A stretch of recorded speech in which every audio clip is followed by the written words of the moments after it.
à capoter quand tu sais que tu dois chanter devant un public? Oh que oui! Ça arrive souvent à bien des gens, je pense. Exactement. Donc, dans cette vidéo, on va te partager des trucs concrets pour t'aider à gérer ton stress avant une performance. Exactement. Que ce soit pour une audition, que ce soit pour un spectacle. Donc, tout plein d'outils qui vont certainement te servir. Exact. Donc, Tricia Turcotte, professeure de chant et coach vocal, accompagnée de Caroline Audet, qui est éducatrice théâtrale. Attends, équipe de folie créative, on pourrait dire ça comme ça. Exactement. Donc, on jase de stress. Moi, je pense dans un premier temps, il faut dire que le stress est nécessaire. C'est normal d'en avoir. C'est normal d'en avoir, puis c'est ça qui donne aussi l'adrénaline pour performer sur scène ou dans un autre endroit, peu importe là, la performance. L'important, c'est de transformer ton stress en bon stress, si on veut. Ouais. Et même les chanteurs professionnels, les acteurs professionnels ressentent toujours un certain stress. Ah oui. C'est certain que si c'est ton premier spectacle à vie, oui, ça peut peut-être être un peu plus stressant, mais tout le monde va ressentir un certain stress avant d'entrer en scène ou avant de chanter devant un public. Moi, je pense qu'à force de faire des prestations, on apprend de plus en plus à le gérer. Mais moi, avant une avant-première, c'est toujours très intense. Puis je me dis, mais pourquoi je fais ça? Exactement. Mais quand je me pose cette question-là, ça veut dire, c'est bon signe. Oui. Donc, des petits trucs, là, je regarde la visualisation. Oui. Quand j'ai besoin de baisser ce stress-là, c'est de m'asseoir tout simplement, les yeux fermés. Je prends mes respirations et là, je me vois sur scène, je me vois performer et j'accroche sur les émotions positives. Qu'est-ce que ça me fait vivre? Te voir en train de réussir aussi ton numéro. Oui, exactement. Puis moi, ben, ce qui me nourrit beaucoup, les rires des gens, parce que je fais surtout de la comédie. Oui. Quand j'entends rire, là, c'est tellement un beau cadeau, fait que je focus là-dessus. Ouais, ou sur les applaudissements. Hein. Même des fois, les gens vont se lever à la fin du numéro, ils vont t'applaudir, donc de se nourrir de ça. Oui, exactement. Puis, tu sais, une petite chose aussi que je suis pas certaine que tout le monde le sait, mais bon, le stress, il finit par se dissiper après les premières notes chantées. Et nous, c'est après les premiers mots de nos répliques lancées dans la foule. Ça diminue. Fait que sachez que le stress que tu vis en coulisses, ben, ça sera pas ça tout le long. C'est ça. Quand tu commences à avancer sur scène, oui, des fois, tu as envie d'avoir les jambes qui shake un peu. Quand tu empoignes le micro aussi, mais normalement, après la 2e, 3e phrase, là, normalement, on voit les gens aussi qui réagissent bien, tout se passe bien, à moins que tu te sois planté en entrant sur la scène. Ça peut arriver, on n'espère pas, mais normalement, il n'y a pas de stress à avoir, tout va bien se dérouler, puis tu vas être fier de toi après ton numéro. Exactement. Fait que lors de ta visualisation, le voix, là, ressent que le stress se dissipe. Voilà. On peut aussi faire de la méditation. Je sais pas si tu connais ça, mais de la méditation, tu pourrais le faire, par exemple, je sais pas, dans la journée, avant que ce soit ton spectacle. Tu pourrais le faire un petit peu avant de te rendre sur scène aussi. Ou sinon, tu peux le faire, c'est sûr, à l'écart dans une loge, si tu as la possibilité d'avoir une loge. La méditation, qu'est-ce que ça peut être? Ben, ça peut être tout simplement d'aller mettre une musique relaxante, une musique douce, une musique zen qui te fait du bien.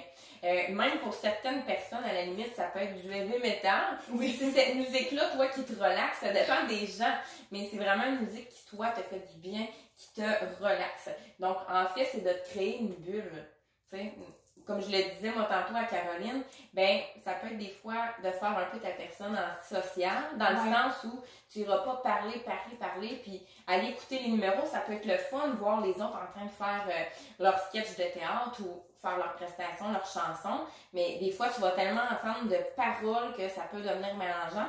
Donc, pour certaines personnes, comme moi, par expérience, c'est mieux que je sois à l'écart un peu plus dans ma bulle, que je me mette de la musique zen, que je me ferme les yeux et c'est ma façon à moi, dans le fond, d'aller méditer, mélanger à ça la visualisation. C'est ça, parce que visualisation, tu penses vraiment à ton numéro, tandis que la méditation, ben, c'est souvent axé sur la respiration. J'inspire, j'expire, puis j'écoute une musique relaxante. Exactement. Oui, puis il y en a tout plein aussi qu'on peut retrouver sur Internet, là, de pleine conscience. Ça peut être aussi la respiration avec la petite bulle, là, la cohérence cardiaque. Ah oui, ça peut être très bon. Donc, on voit la petite bulle monter, la petite bulle descendre, puis on coordonne notre respiration avec ça. Donc, ça peut faire vraiment du bien. Parfait. Un mantra, hein, une phrase inspirante. Souvent, moi, j'encourage mes élèves à le faire. Un post-it sur le frigidaire, dans ton miroir. C'est soit une phrase inspirante. Je pense que tu en as une, toi, Tricia? Oui, c'est que tout est possible.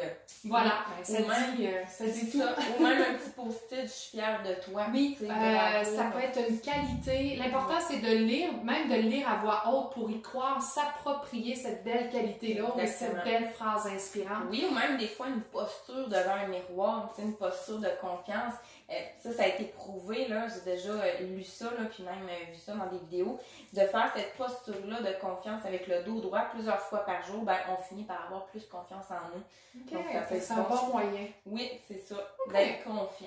Exact. Un mantra. Ensuite, nommer notre stress à quelqu'un. Ben oui. De le dire à voix haute, justement, je suis stressée. Pourquoi je suis stressée? Ça peut être bien de le faire. Plutôt que garder tout ça à l'intérieur. Ça normalise. Je suis certaine que tu dis à quelqu'un qui va faire un spectacle ou peu importe, qui est dans la même situation que toi, hey, moi là, je suis tellement stressée. Voir qu'elle n'est pas tout seul, en fait. C'est ça. Puis de le nommer, ça a pour impact de diminuer le stress. Exactement. Nommer nos émotions.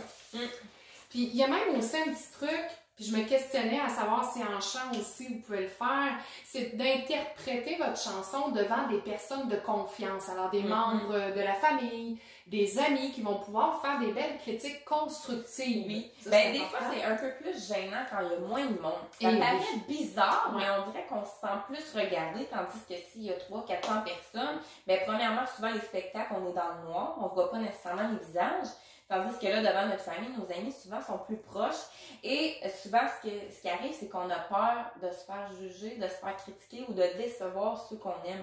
C'est pour ça qu'on dit les personnes de confiance. Ça peut être ta meilleure amie, ton meilleur ami, faire ta chanson devant lui, puis qu'ils te disent, dans le fond, qu'est-ce qu'ils en pensent de façon constructive, évidemment. Ouais, ça. Donc ça peut t'aider, puis même ça va bonifier ton numéro. C'est comme une première étape. Et dis-toi que si tu franchis cette première étape-là, t'es prête pour la prestation, pour ta performance. C'est ça. Ou tu sais, de le faire devant ton coach vocal, justement, ou en théâtre. Je sais pas si tu coaches les élèves en tant que tel, donc de le faire devant une personne. Ouais, moi, ça m'arrive souvent d'inviter quelqu'un pour avoir un regard extérieur, parce qu'à un moment donné, on est tellement habitué de les voir jouer qu'on voit moins de choses à améliorer. C'est ça. Mais moi, là, je sais quand quelqu'un vient nous coacher au niveau de la mise en scène, quelqu'un d'extérieur, ça me stresse plus qu'une performance sur scène, parce que le regard est tout là. Fait que je me dis, si je suis capable de faire ça, je suis capable de le faire sur scène. Parce que puis au niveau de l'interprétation aussi, souvent, je dis aux élèves, c'est mieux de bouger, prendre de la place sur scène. Parce que si t'es comme ça, vraiment piqué derrière un pied de micro, puis tu bouges pas du tout, ça peut paraître bizarre, mais t'as l'impression vraiment qu'on te fixe comme ça dans les yeux. Tandis que si tu prends de la place sur scène, oui, les gens vont te regarder, mais t'as moins l'impression, que on te fixe vraiment comme ça. Ouais, c'est ça. Puis d'occuper la scène, c'est important. Oui, vraiment. Vraiment, c'est plus beau si ça ajoute un petit quelque chose. Ouais, une certaine mise en scène, d'où le théâtre et le chant. Oui, exactement. Puis un autre petit truc aussi, tu peux noter tes peurs sur papier. Bon, j'ai peur, moi, ma plus grande peur, c'est d'oublier mon texte. C'est la même chose en chant. Oublier les paroles, c'est même pas les notes, c'est oublier les paroles. Puis qu'est-ce qu'on fait si on les oublie? Il faut que ça ait l'air naturel. Comment je me déprends si je me suis trompée? Exact. Fait que c'est comme un peu une hantise puis un blanc de mémoire, ça peut arriver. Mais, OK, quel moyen maintenant que je vais prendre pour essayer de diminuer cette peur-là? Parce que si tu te mets en action, ça va diminuer ton stress. Tu vas te dire, OK, mais j'ai travaillé pour ça, tu sais. J'ai pas fait rien. Donc, mettons, si, je sais pas, moi, t'as peur justement d'oublier ton texte, là, tu te donnes comme défi, je pratique, je fais ma chanson, je sais pas, 2 fois par jour. Je sais pas c'est quoi tes recommandations. Mais la faire, tu sais, mettons, tu sais que tu joues dans 2 semaines, les 2 dernières semaines. Régulièrement, puis un petit truc que je peux donner, c'est si t'es capable de faire autre chose en même temps. Ça aide. Oui, au niveau de la mémorisation. Oui, c'est ça.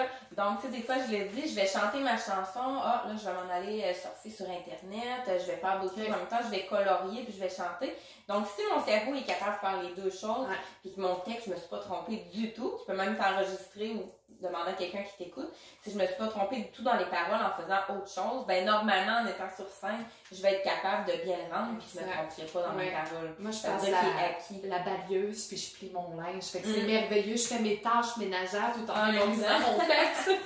Puis tu sais, si je sais pas, moi, tu parles de fausser, ben, tu peux faire des vocalises, tu as certainement des moyens. Donc, toujours réchauffer notre voix, nous, en tout cas, en chant, c'est ça, toujours réchauffer notre voix avant d'entrer sur scène. Puis, dans le fond, si je le fais trop d'avance aussi, c'est pas bon non plus. Parce que si je me réchauffe, je sais pas, une demi-heure avant de chanter, 1 heure avant de chanter, ben, je risque de plus être réchauffée une fois entrée sur scène. OK, fait que ça doit être, c'est vraiment avant d'entrer sur scène. C'est faire des petits quelque chose comme ça, là, juste avant d'entrer sur scène pour être sûr que ça craque pas. Donc, très important, ça, vraiment. Là. Puis même au niveau de réviser son texte, comme on disait, là, on va aller réviser notre texte un petit peu, là, quelques temps avant d'entrer sur scène pour être sûr vraiment qu'on sait. D'avoir... Oui, c'est ça. Que ça ne devienne pas une béquille, mais qu'on l'ait quand même pas loin dans un petit tiroir. Nous, au théâtre, on appelle ça une italienne. On dit notre texte, blablabla, on le défile le plus vite possible, sans émotion, on est assis, puis là, moi, je me dis, OK, il est là. Ça me rassure, ça diminue mon stress. Oui, puis aussi pour les vocalises, là, oui, les faire avant d'entrer sur scène, mais il faut pas non plus abuser de ça. Dans le sens que si j'en fais, si j'ai juste un numéro à faire sur scène, je me réchaufferai pas nécessairement la voix 1 heure de temps. Parce que là, je vais abîmer ma voix, puis là, ça va être rauque. Puis même chose, si j'en fais juste pendant 1 minute, ben, ce sera pas nécessairement assez, là. Donc, on peut mêler à ça les étirements que je pense que vous faites en théâtre. Ben, c'est parce que j'avais demandé des courbatures. Oui. Parce qu'on jouait physiquement. Mais des fois, tu sais, juste de se placer les bras comme ça en arrière, ça dégage ici, puis ça fait du bien. Exactement, parce que si j'ai plein de tension partout dans le corps, ben là, si j'arrive pour chanter ou bien respirer, ben, je risque d'être poignée, puis les notes vont être plus bloquées aussi. Donc, c'est important de se réchauffer aussi corporellement, pas juste vocalement. Même en chant. Ouais, ben écoute, on trouve plein de points communs. Exactement. Et sinon, ben, avant d'entrer sur scène, d'aller prendre des grandes inspirations. On le dit souvent, ça, mais tu sais, se ressaisir dans le fond, puis je prends le temps de bien respirer. Puis go, je me lance, j'y vais, je suis capable. Répéter notre post-it dans le fond. Oui, c'est un bon truc. Puis tu sais, moi, des fois, j'inspire la confiance et j'expire les peurs et les doutes. Bon, c'est un peu de développement personnel, mais bon, ça fait partie de la gestion du stress. Fait que si je peux répéter le résumé de toutes les techniques, est-ce qu'on est rendu là? Oui. Ben, en fait, si on peut, avant de faire le résumé, là, ce qu'il faut savoir, c'est que la perfection aussi n'existe pas.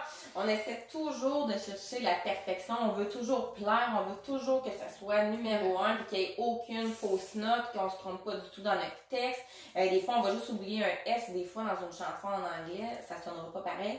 Ben, il faut pas paniquer avec ça. C'est pas grave parce que même les grands acteurs professionnels, les chanteurs professionnels, il y en a encore qui se trompent. Puis même des fois, je sais pas si c'est comme ça en acting, mais en chant, il y a des chanteurs professionnels qui ont tellement de chansons à apprendre, qui ont une petite oreillette dans l'oreille, puis ils se font souffler les paroles si jamais ils oublient des paroles. Donc, tu sais, ça peut avoir l'air parfait, mais en fait, il y a quelque chose de caché. Il y a un outil pour combler. Comme à la télé, souvent, il va y avoir des télésouffleurs. Puis ça, on le voit pas à la caméra, mais les chanteurs vont voir les paroles un peu comme un karaoké. Comment vous voyez mon télésouffleur? Je le cache pas. C'est ça. Mais c'est ça, c'est que la perfection n'existe pas. C'est juste nous qui va nous mettre des barrières et des limites. Ben, je trouve que la perfection, c'est un peu plat. Parce que c'est des imperfections. Je trouve que ça fait des expériences. Ça fait aussi quelque chose à raconter. Il m'est arrivé telle chose ou telle chose. Moi, je le partage souvent à mes élèves, tout ce qui est arrivé. Puis ça fait la beauté de la scène. Exactement. Ou des fois, on va en tirer une leçon. Par exemple, j'ai pas assez réchauffé ma voix avant d'entrer sur scène. Ça a craqué, ça a faussé. Ben là, la prochaine fois, je vais faire attention puis je vais la réchauffer comme il faut, ma voix. Je veux pas répéter cette erreur-là. Donc, ça peut nous faire apprendre aussi. Exactement, parce que t'es parfait à ta première prestation. Après ça, il n'y aura plus de challenge, il n'y aura plus de défi. Il y a toujours des défis. Il faut. Parfait. Fait qu'on a parlé de la visualisation, la méditation, des mantras, les fameux post-it à mettre comme visuel, de nommer l'émotion, des écrire, de trouver les moyens, respiration, vocalise, étirement. Oui, puis si on peut ajouter aussi à ça, de toujours travailler devant un miroir. Ah, ça oui. peut être aussi bon en chant qu'en théâtre, d'avoir un miroir devant nous. On parlait tantôt chanter devant un petit public ou des personnes de confiance, mais la première étape, avant même de présenter ça à des personnes de confiance, ça pourrait être toi de le faire devant ton miroir. T'es même pas obligé d'avoir un micro, tu peux le faire avec une brosse à cheveux, peu importe, vraiment juste pratiquer comme ça pour voir qu'est-ce que ça donne. Ouais, qu'est-ce que ça a l'air, tu sais, même si tu ajoutes des gestes à tout ça, est-ce que ma gestuelle, ça fait beau avec la chanson?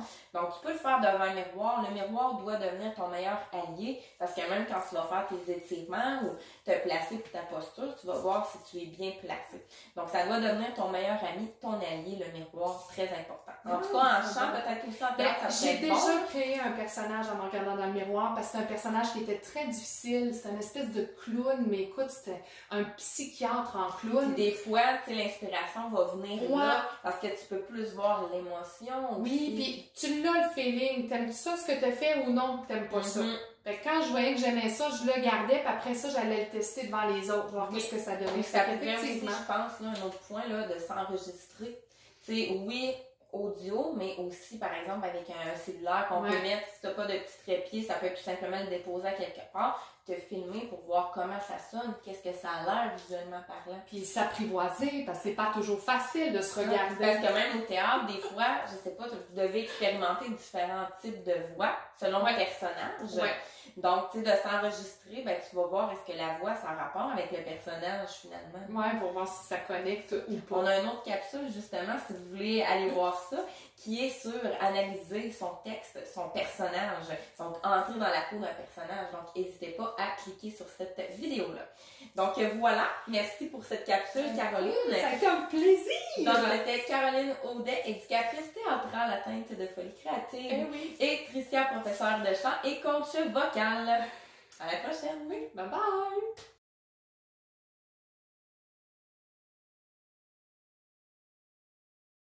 J'arrête. Parce que je suis pas sûre que j'ai fait sur play. Juste pour être sûre. Ok, c'est bon. Oui, ok. Ça me chatouillait, fait que j'ai plus de notes. Ok. Fait que là, tu enchaînes avec la méditation. Ok. Ouais. Dans 3, 2,